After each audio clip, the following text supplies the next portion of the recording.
Hello, everybody. Welcome to All Cohort Call number 4. Unfortunately, I forgot to record this call, the beginning of this call. So I'm actually going to try to kind of demonstrate what we did for this call. So this is not a reflection of reality, but I will do my best. So we started off the call talking about our goals for the session. So the first goal is to practice thoughtful inquiry. So inquiry here means asking really good questions, right? To try to learn more about the community. And the second goal is to practice empathy with diverse stakeholders. So trying to understand other people's experiences and feelings before we act.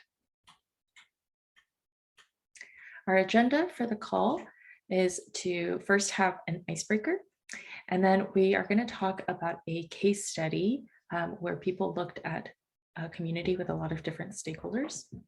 Then we're going to do a small group activity and debrief. We'll talk about next steps, and then we will have workshop time.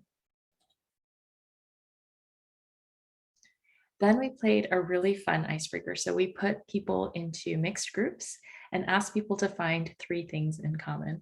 For some teams, this was really easy. For some people, it was really hard.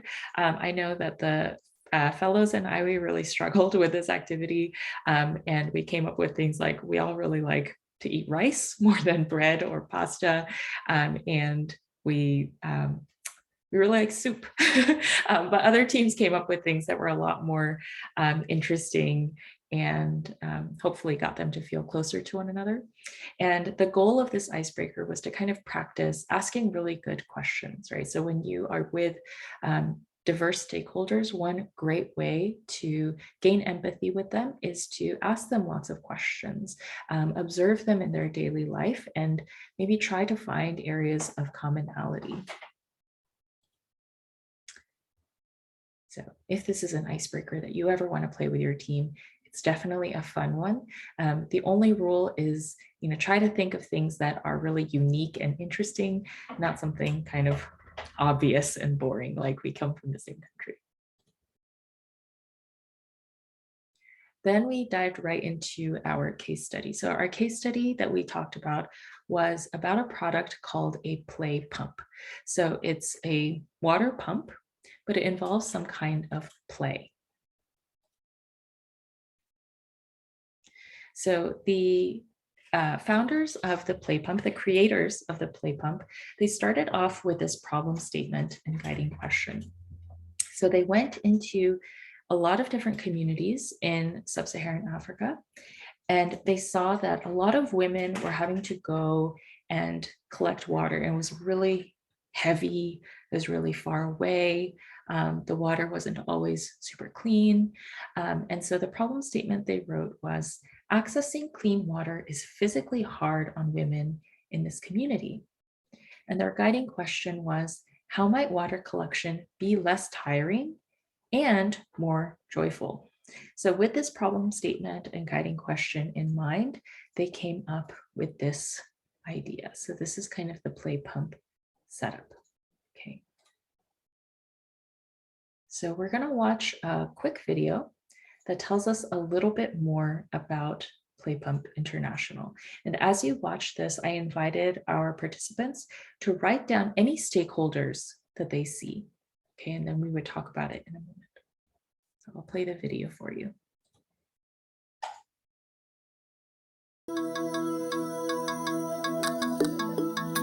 Sometimes it's the simplest of ideas that can change the world most profoundly.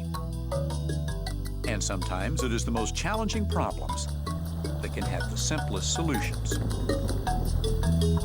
Access to clean, abundant water supplies is a huge problem and getting more difficult daily. Currently, over 1 billion people don't have a clean water supply. Around the world, water-related diseases kill an estimated 6,000 people every day. And dirty water is responsible for an estimated 80% of all infectious diseases in the world. Here's part of the problem. In much of the world, gathering water is done the old-fashioned way, by walking to a water source and literally lugging a day's worth back home. But there's no guarantee this water is clean. Christina Gubick is from Play Pumps International. The water is being shared by cattle, goats, livestock upstream that could be contaminating the river. People washing their clothes and possibly doing other things. But in many cases, clean, abundant water exists, literally, right under people's noses. In some cases, as shallow as 120 feet below the surface. But for these rural villages, that might as well be Mars. Even if someone were to dig them a well, they often don't have the resources to supply the electricity or diesel fuel needed to run the pumps that gets the water out of the ground. Enter the play pump. It looks like a merry-go-round. In fact, it is a merry-go-round attached to a pump. Every spin sends clean water into a storage tank at the rate of 1,400 liters per hour. Play pump water system utilizes the power of children playing. So if we can find a community with a rural school where children are more inclined to use the pump, we've got a sustainable water supply.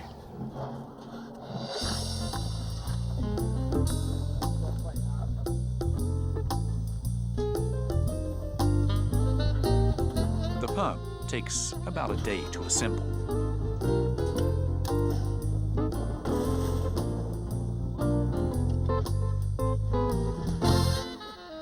To help pay for upkeep, the sides of the storage tank double as billboards.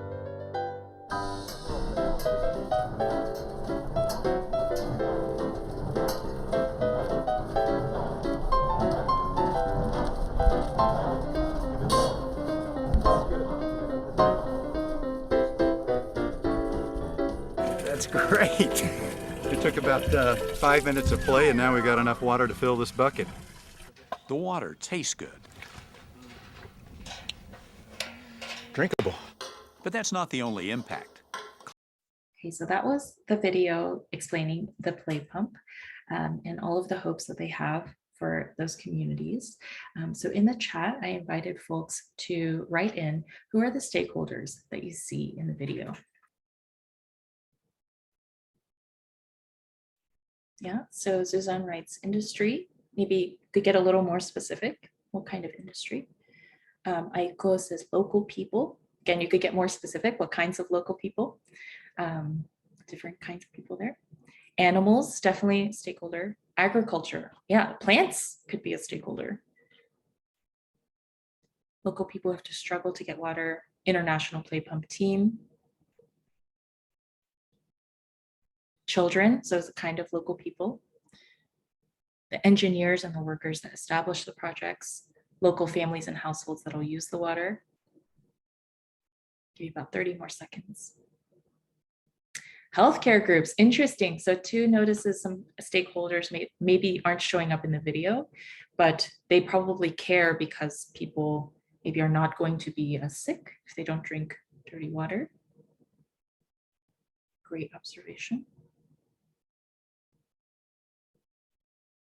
If you want to keep writing, I invite you to do so. Yes, companies that advertise via the billboard. Indeed. Okay, so given all of these different stakeholders, hopefully Play Pump International went into this community, talked to all of these people, kind of observed them, go through their daily lives, ask them lots of questions, gave them surveys, and hopefully, they tried to understand what this community really needed and, develop this thing that would work for this community, okay? So given that, I have a question for you. How successful do you think the play pump was? Okay, so I'm gonna launch a poll. And there's no, there's a right answer, but you can just guess, right? So guess, how successful was it, right? One person might think, oh, I bet it won't work at all. Some people might think, oh, it'll be a success in some communities, but not all. You might think, oh, it'll be a success at first, but after time it'll fail. Or some people might think, I bet it will be a huge success. And today it's used all over the world. What do you think?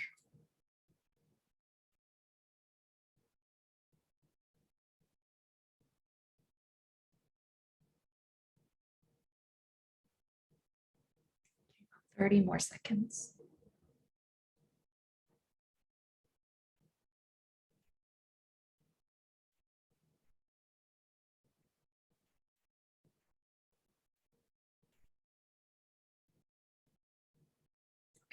End the poll.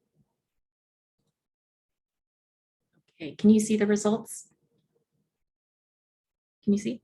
Yeah, okay. So it looks like a lot of people think it'll be a success in some communities, but not all. But there are people in all categories. So I'd love to hear from someone who thinks it'll be a huge success. We had at least one person who thought it would be a huge success. What are some of the things that you're seeing that you're like, yes, this is a really cool idea?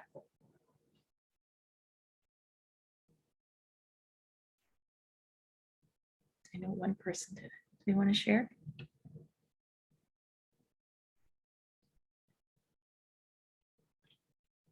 It's anonymous. I can't pick on the person. It's a mystery. Okay, fine. It could be a huge success. I mean, they're being very ingenuine or innovative. They're trying to use play as this energy source. That's kind of cool. Let's hear from somebody who thinks it won't be a success at all. It'll be a big failure, or that it'll fail eventually or in some communities. Who wants to share why they think? Yeah, so I choose that because it's kind of boring for everyday life, because you have to play to every day only this tools to get the water, and at first it will be fun, but for every day it's kind of boring. I think like that. Yeah. And it needs a lot of manpower to do that. Yeah.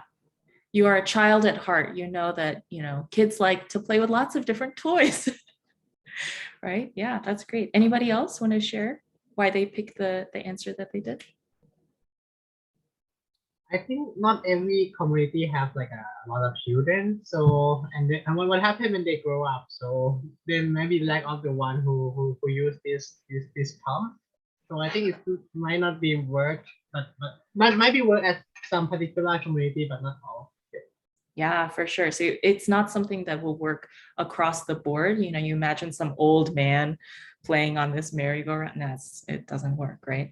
Yeah, great. Thank you. So a lot of different ideas coming up based on your ability to empathize already, right, with these different communities. Okay, so let's find out what happened.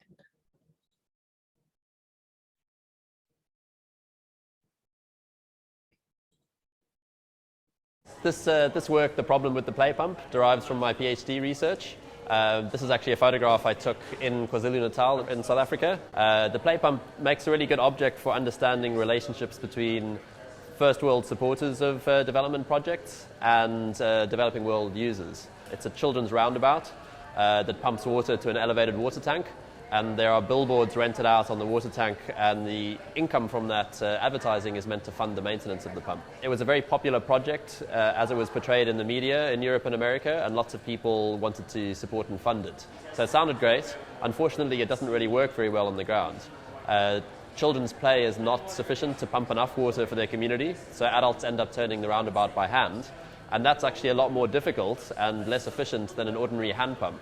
Not only that, but because the water tank is usually empty, they have to pump water to the height of the water tank, which is 6 meters up, before they can access it. And that would maybe be mitigated by the income from advertising on the billboards, except that very few advertisers were interested in advertising to poor rural audiences. So all of the features of the play pump that made it seem attractive to funders and audiences were also disadvantaging the user. But for a long time that didn't really matter. The project still continued because people couldn't really see what the real experience of people in the developing world was. I think it really highlights the power imbalance between developing world users and first world audiences, and the project shows the risks of setting up projects that are funded in this way. So Suyi and Nat, you are exactly right. There were a lot of reasons why this play pump didn't work. Nat, was there something you wanted to share? Oh, no? Okay. If you do, that's great. Don't worry. Yeah, and all of you weren't even in that community, but you could make some of those guesses, right? So one thing that they highlighted, that gentleman highlighted in the second video, which is very kind of connected to Via's philosophy, which is that people coming in from outside are never going to be able to have the answer, right? That's why we really rely on people like you, right? You understand the local context, you know how to ask the right questions. You can guess what are some, common problems, like the people coming in from Play Pump International, they couldn't even conceive why some of those would be problems.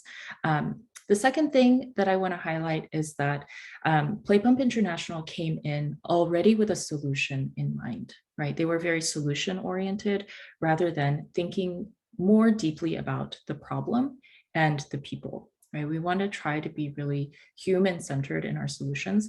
And so in your problem statements, if you look on the Launchpad, for some of you, I shared some feedback that, you might already be thinking too much about your solution, your product, your platform, because you're really passionate about it, right? And you think it's going to work.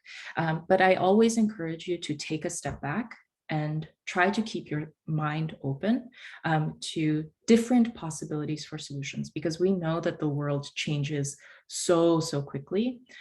So the solution that we're really excited and passionate about today, it might not work tomorrow, right? Okay. So skip ahead to this slide. So yeah, so there were a lot of different stakeholders here. So, children, they didn't stick with one toy all the time. Women, they ended up needing to turn the pumps themselves, which was so exhausting, right? Especially when the children went to school.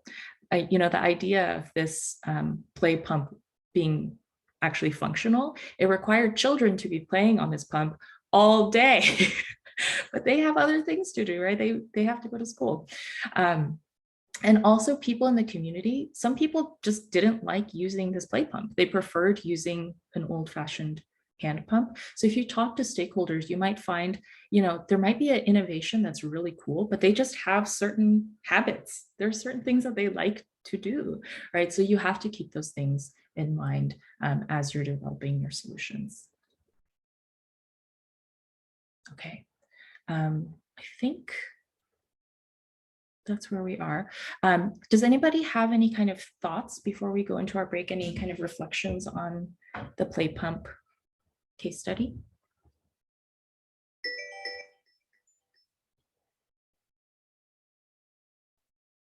Oh, pretty good. Anything that you were like, watching this play pump video made me think about my own stakeholders or my own project in a different way?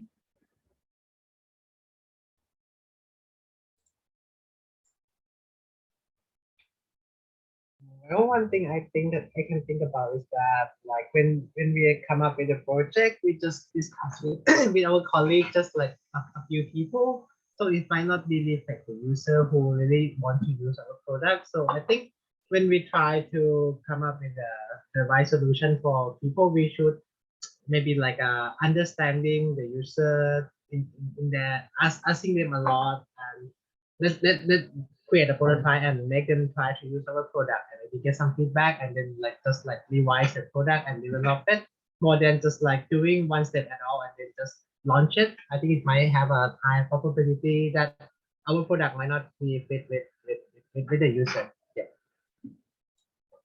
Nat, that's a really great thing that you bring up. So, the play pump people, if they had made a prototype, a model, even just like a normal merry-go-round that was not a pump, right? They would have seen that children weren't playing on it enough, right? Or some communities didn't have enough kids, that kind of thing. So coming up with a prototype and seeing how people interact with that prototype or that model is a really great way to gain empathy with your stakeholders. That's great. Yeah. Anybody else? What other kind of lessons could you draw for your own projects?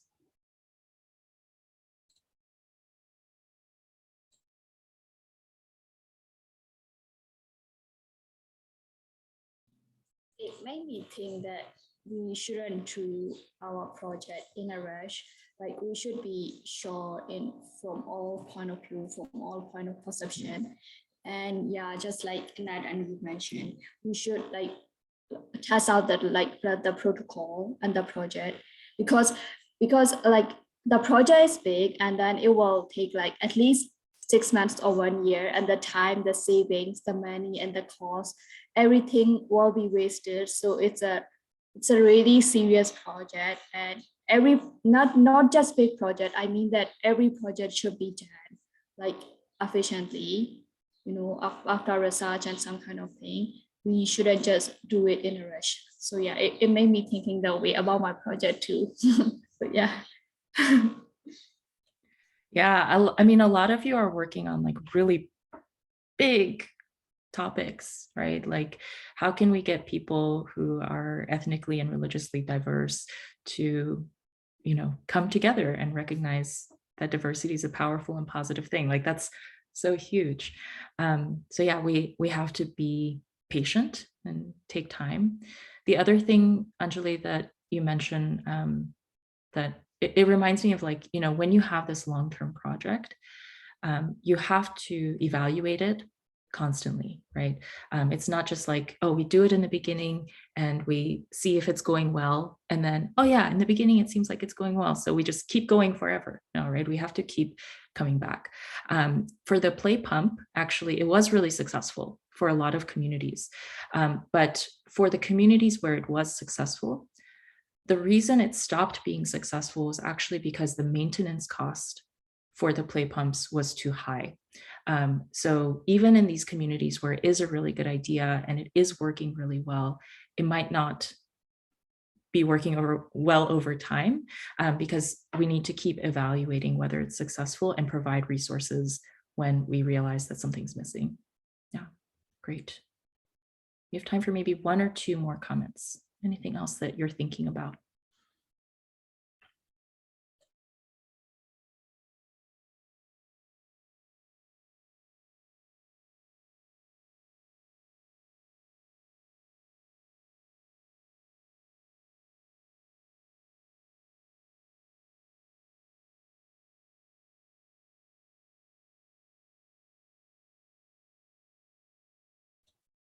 Okay, how about this? After watching this video, when you think about your project, do you feel like excited? You're like, oh yeah, I'm not worried at all about letting down my stakeholders. Are you like, oh God, I'm so terrified that, you know, my project's gonna go wrong and I don't know how? Or you're like somewhere in the middle? Super excited, super confident?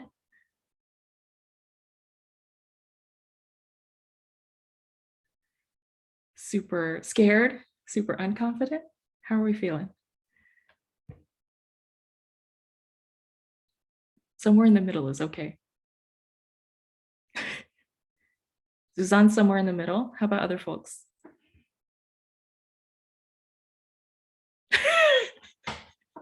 Non-committal. Suzanne, tell us why you're somewhere in the middle. Honestly, I don't feel anything after watching that. Yeah? I'm okay. no. Tell us more. Tell us more.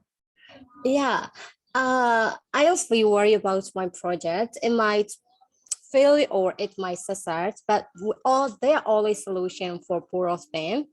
So I don't feel anything, but we will do our best to develop a unique and innovative project among our community. Yeah, so that's why I'm the one who chose the middle. Middle. Yeah. Okay. Don't feel anything. That's also totally okay, because it's a totally different scenario. It's a totally different world, totally different situation. Anybody else?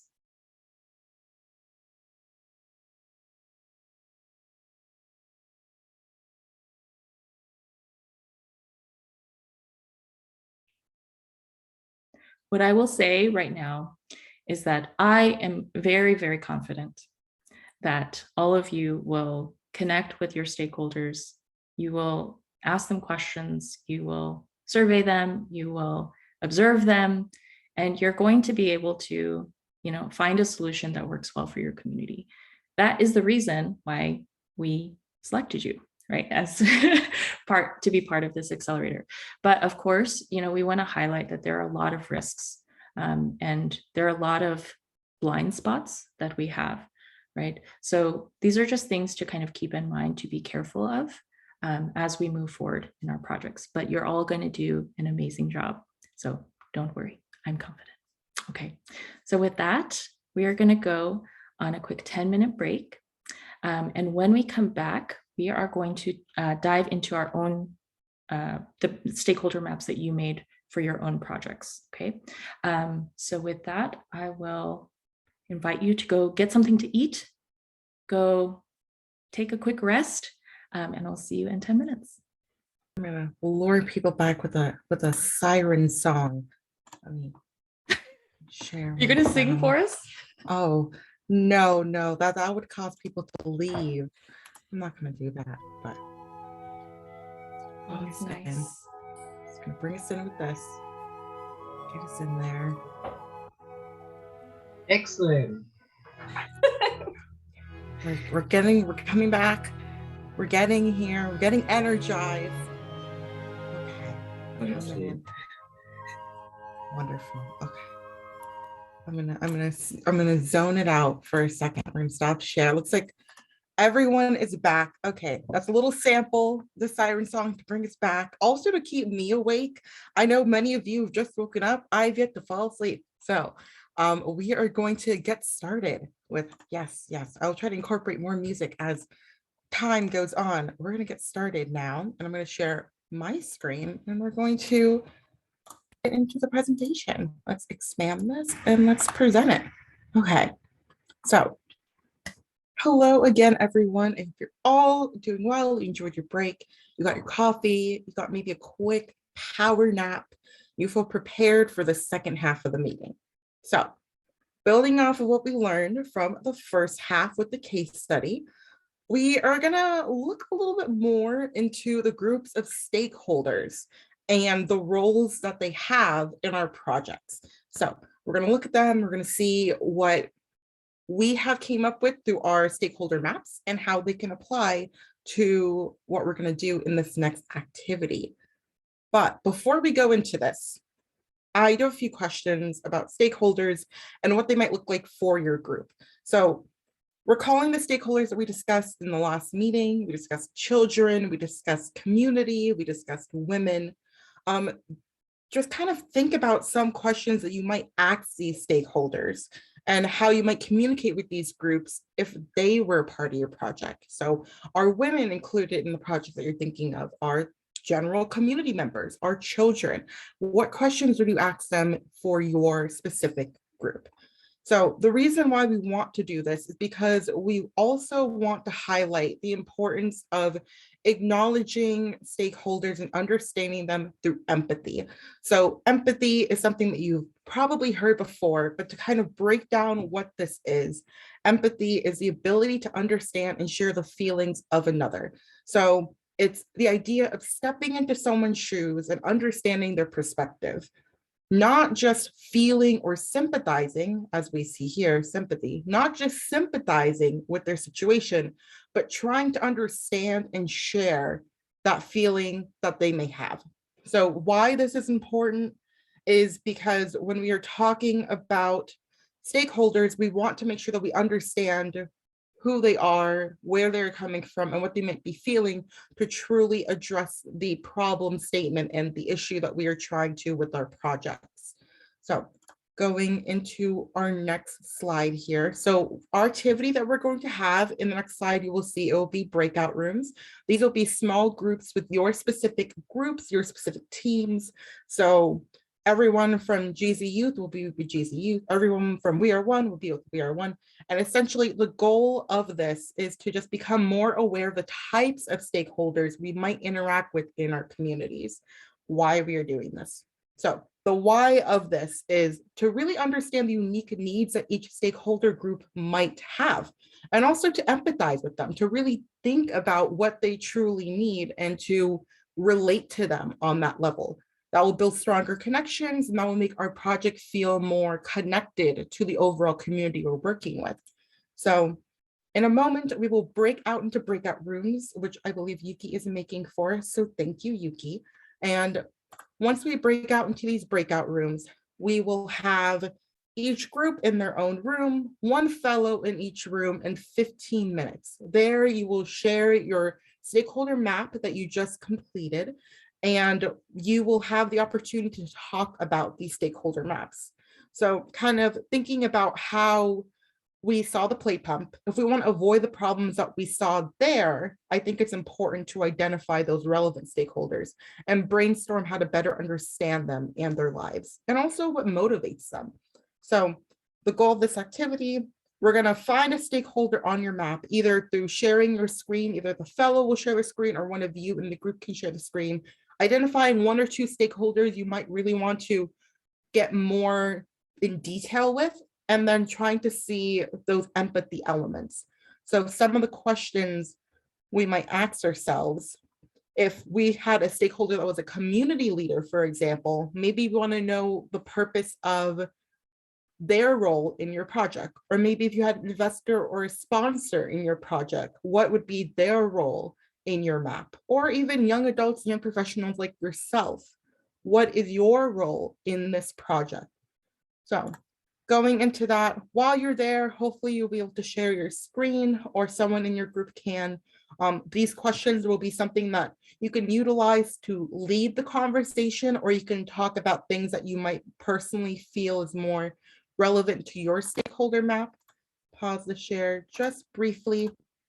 So for example, one question you can probably ask your group is, what are the things the stakeholder might care about? Or something you might ask your group and yourself, what resources might help the stakeholder? Or even, what are some ways to better understand that stakeholder's experiences? So I will drop these in the chat just so you all have these 3 questions to kind of work with as you were in your groups. Sorry, they're not really broken up. I'm not that fancy, but we're going to get into our groups in just a moment and just kind of check really quickly what comes out through this slide. All right, cool.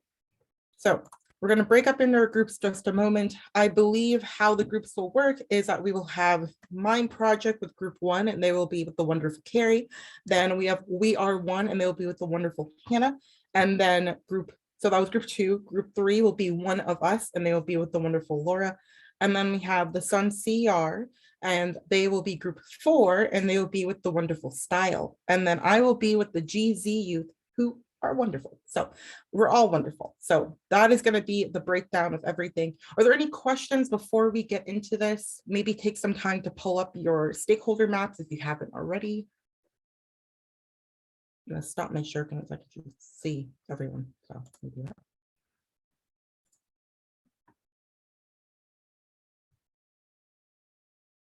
All right. I feel like everyone seems sound, and I'm hoping confident because you should be. You're wonderful people. All right. So fantastic. So Yuki, whenever you're ready, we can open those breakout rooms. So for these questions, you can either unmute yourself or type in the chat, whatever the case is, whatever you feel comfortable with. I'm going to also drop these questions as well in our chat, so you all have them and you can all see them.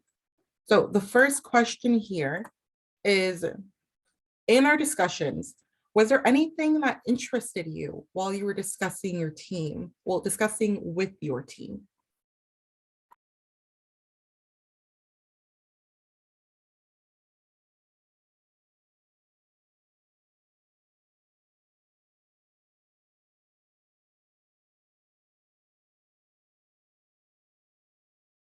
I'm like juggling the screens here. Okay, I'm just looking through. If you want, I can call on each team. So for example, I can call on maybe Mind Project. Was there something that you all discussed that maybe one member found very interesting?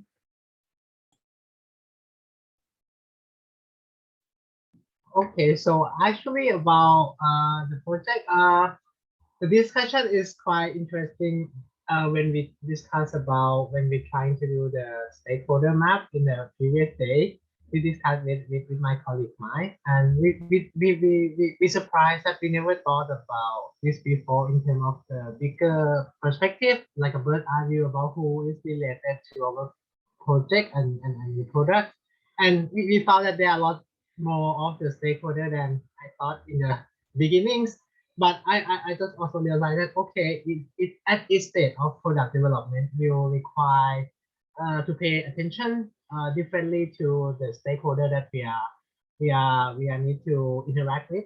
For example, in the project development process, we might not interacting a lot with with the with the with the end user. We might trying to come up with an idea and discuss with friend or consultant to get the idea. And then after the product developed into a certain level, we can show the product to the end user and maybe get some feedback from them. And when we get a feedback, we just revise it. And when we trying to launch, if we want to launch the product, we might need to contact the stakeholders such as like an investor or like a operational who, for in our case, like a reflection journal, we have like a stakeholder related to the production of the products. So it made me realize that okay, at this stage I need to focus on which stakeholder that I need to pay attention for. So it's make me see a bit clearer picture about what happened in the process and where we are now in the process of product development. Yeah, I can agree on that on this point because after we discussing and we can see that why we think that in our segments why we choose this target group as our main and priority target group first to focusing on, and then we can move forward in the future for other groups as well. And I think after we brainstorm, we can see that there are other potential tools or features that we can put into our products as well, which is the interesting tools and solution also. Yeah. That's very cool. I'm glad that out of this time you all got these great ideas and expanded your stakeholder map and expanded what it could be. So thank you, thank you, Miley, for sharing. Or Miley, do you have something else to say? Yeah, thank you. Fantastic. I love hearing that. All right, I'm going to stop sharing my screen for a second because I do want to see all of you. I can only see so many people while my screen is being shared. But my next question that I have for all of you now is, what lessons can we draw from the play pump that we can apply to our own projects? I know we touched on this a little bit earlier, but if someone wants to talk specifically about their group, that'll be fantastic.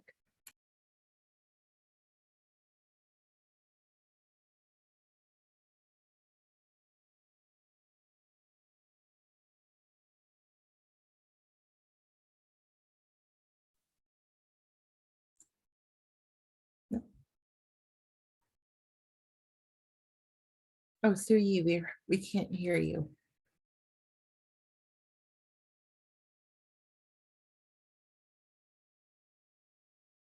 Is it just my computer? Oh. Can you hear me now? Yes. Yes. Okay, from the playground, I think we got we should not be solution oriented first. We have to dive deeply into the problem. We should be problem oriented, and then we should develop after identifying the real root cause of the problems. We should develop the MVP, minimum viable product, for our project, and we should test it with our respective stakeholders that it works well, or is that something missing in our projects, or is there some problems that we're missing. So after testing the MVP, then we can go to next step. We can go more deeper to the problem. So that's the one lessons that I get from the play pump one. Yeah. Thank you, Sue Yi. I'm glad that that was something that you were able to connect back to your project and connect back to what you were doing. So Yuki dropped in the chat, MVP, minimum viable product. Great term. Yeah, I completely agree. One more question before we move on to our workshops, or hopefully we can either have these conversations more in our fellow teams or go to one of the other great rooms that we have, is, are there any people that we're missing from your map, or does this kind of give you more ideas of questions to ask when creating this map and applying it? Wow, that doesn't make any sense. Wait, rewind it back. Was anyone missing from your map?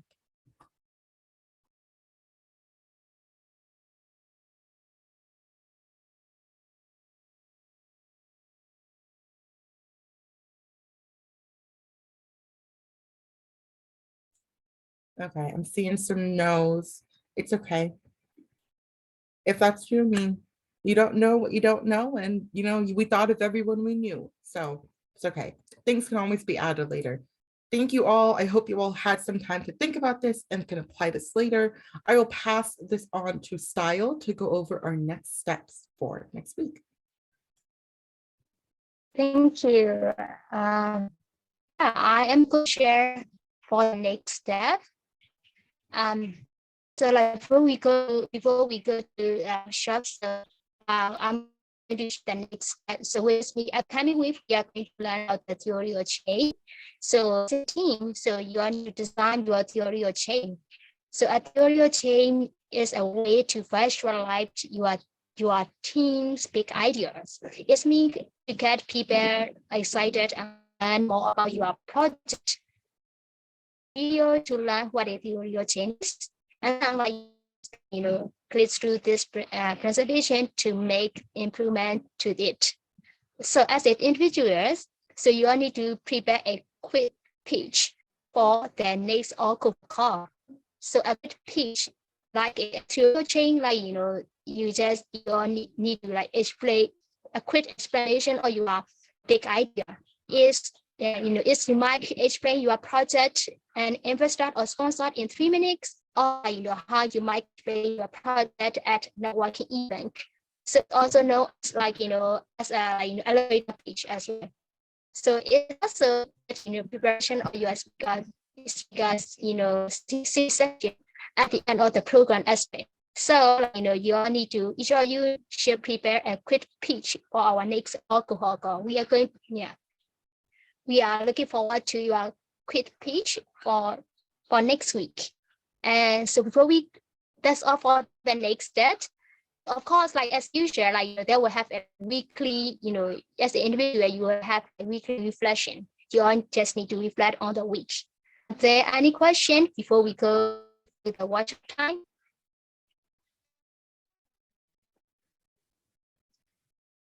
Yeah, thank you. So if you can you see the thumbs up? Like whether you got like clear message from me?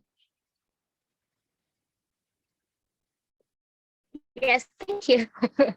Okay, all right. So so we are going for the workshop time. So as usual, we're gonna have office hours with Yuki. So if you have any question, or if you want to ask any question, so you could be office hours long with Yuki, and then we're gonna have a game room, and then also you're gonna have mixed team networking chat, so chit chat time. So another one is team co-working room. And so this week, we're gonna have support speak room as well. So you are free to join that you wish to be. So we're gonna have 30 minutes for workshop time. So here. I'm so sorry, I got distracted. Give me one more minute. I will be there. I'll be ready in just a moment. So talk amongst yourselves. Yeah. Okay, for support space, we're gonna have we will be learning about tips, how to self care, or kind of mental health. All right.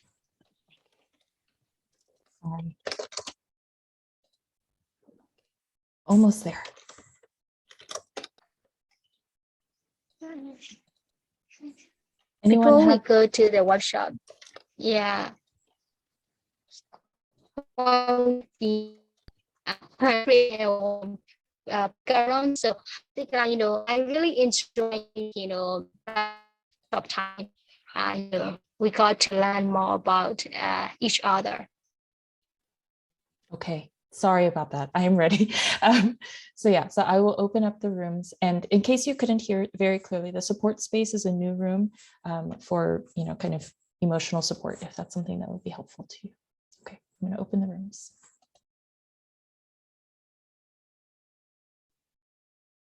Hi, welcome back. So did you enjoy your yeah, for me also that's lovely in the breakout room too. So thank you. So I would like to invite anyone to share interesting things that you learned from your breakout room.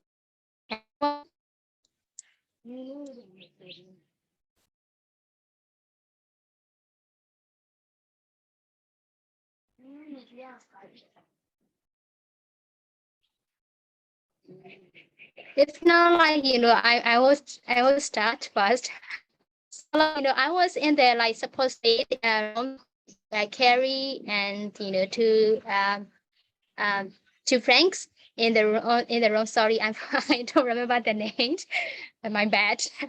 So so it was really lovely to be in this room. So I got I got tips for the self care. So which is me meditation. So meditation means there are different ways to meditate. So I'm not really a religious person. So I really enjoy how to take meditation from Carrie.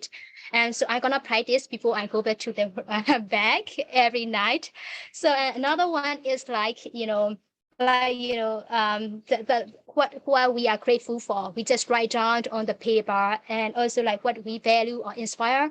So I never I think about it before. So which is me it's really good when I write it down, and then I feel smiling to see my notes.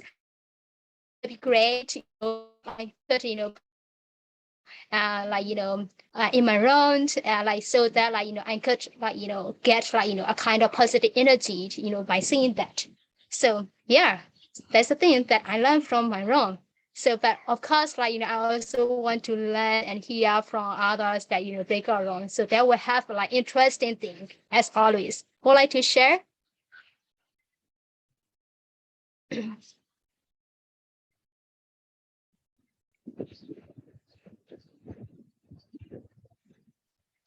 In that case, I'm curious to know learn from the game rooms. Who are in the game room for today? Yeah, could you please share a little bit more about? So I'm really curious to know about it. In the game room, we have discussed about various topics, which are very interesting questions we get. Like for example, so would you like to have more money or more time? And we get a lot of philosophical answers from that. And that's really interesting. And then also, would you like to go back to the past to meet your ancestor, or would like to go to the futures to meet your great grandkids? That's really interesting. They make me think a lot about what I should choose. So yeah, that's fun. I love to do that again. It was so fun to hear. I miss it. Maybe next week. So what about the other rooms? So anyone would like to share networking room? Emily, Ryan, Helium, somebody. Yeah. All right. So, I remember this. Yuki share about the grants. For here, for our how can I say? For those projects who are running here after maybe after finish or no, I'm not sure about it. So we can we can apply for the grants. Maybe like up to 3,000. Maybe like yes, $3,000. Yeah. I'll put a link in the chat to the website. Money Yes, team.